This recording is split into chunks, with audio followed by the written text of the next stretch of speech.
Hotel style idli కారం అనేది ఎలా తయారు చేస్తామో ఈ వీడియోలో చూద్దాము. చాలా సింపుల్గా చేసుకోవచ్చు. టేస్ట్ మాత్రం చాలా బాగుంటుంది.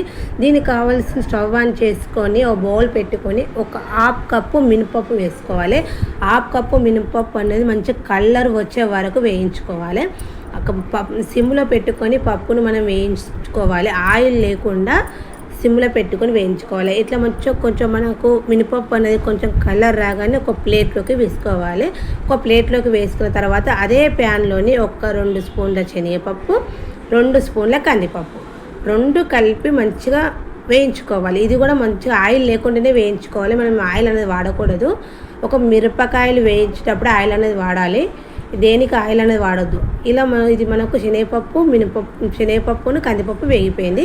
ఇంతకుముందు మనం మినపప్పు వేయించుకున్నాం కదా, అదే ప్లేట్లోకి వేసుకోవాలి. అదే ప్యాన్లోకి మళ్ళీ ఒక 4 స్పూన్ల ధనియాలు వేసుకోవాలి. ధనియాలు అన్నట్టు వేడికి తొందరగా వేగిపోతాయి. ఎందుకంటే మనము ఒకటి వేయించుకుంటాం, ప్యాన్ వేడిగా ఉంటుంది కాబట్టి. వేగిన తర్వాత అదే ప్యాన్లో వేసుకున్నాక ఒక 30 మిరియాల గింజలు, కొంచెము కళ్యామాకు వేసుకొని 2 కలిపి మంచిగా వేయించుకోవాలి. కొంచెం కళ్యామాకు అనేది వేగ వరకు పొడిగా వేయించుకున్న తర్వాత అదే ప్లేట్లోకి వేసుకొని 1 స్పూన్ ఆయిల్ వేసుకోవాలి. ఎక్కువ ఆయిల్ అనేది వేసుకోవద్దు. 1 స్పూన్ ఆయిల్ వేసుకున్నాక దీనిలోకి ఒక 4-5 మిరపకాయలు చిన్నగా కట్ చేసుకొని ఇట్లా మళ్ళీ అదే ప్లేట్లోకి వేసుకోవాలి. ఒక హాఫ్ కప్పు పుట్నాలు అనేది కొంచెం వేడయ్యే వరకు వేయించుకోవాలి. అదే ఆయిల్లోకి మనం పుట్నాల పప్పుని వేయించుకోవాలి. పుట్నాల పప్పు కొంచెం వేగాక దానిలోకి మనము ఒక 10-15 వెల్లుల్లిని వేసుకోవాలి. వెల్లుల్లిని వేసుకొని కొంచెం అటు ఇటు కొంచెం వేడి చేసుకోవాలి అంతే. ఇలా అన్నీ ఒకటికొకటి మనం అదే ప్లేట్లోకి వేసుకోవాలి.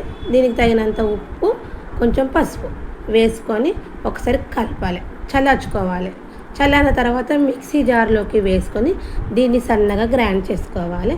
ఇలా తయారు చేసుకున్నదాన్ని ఒక బాక్స్లోకి వేసుకోవాలి. ఒక బాక్స్లోకి మనం డబ్బాలోకి వేసుకుంటే ఒక 15 డేస్ నిల్వ ఉంటుంది. మనము దీన్ని ఒక ప్లేట్లోకి 2 ఇడ్లీలు తీసుకొని మనం తయారు చేసుకున్న కారం వేసుకొని దానిపైన నెయ్యి వేసుకొని తింటే ఆ టేస్ట్ అయితే చాలా బాగుంటుంది. ఈ విధంగా ఒకసారి మీరు ట్రై చేసి సింపుల్గా చేసుకోవచ్చు. ఇది కొంచెం డిఫరెంట్గా చేశాను. ఓకేనా, బాయ్.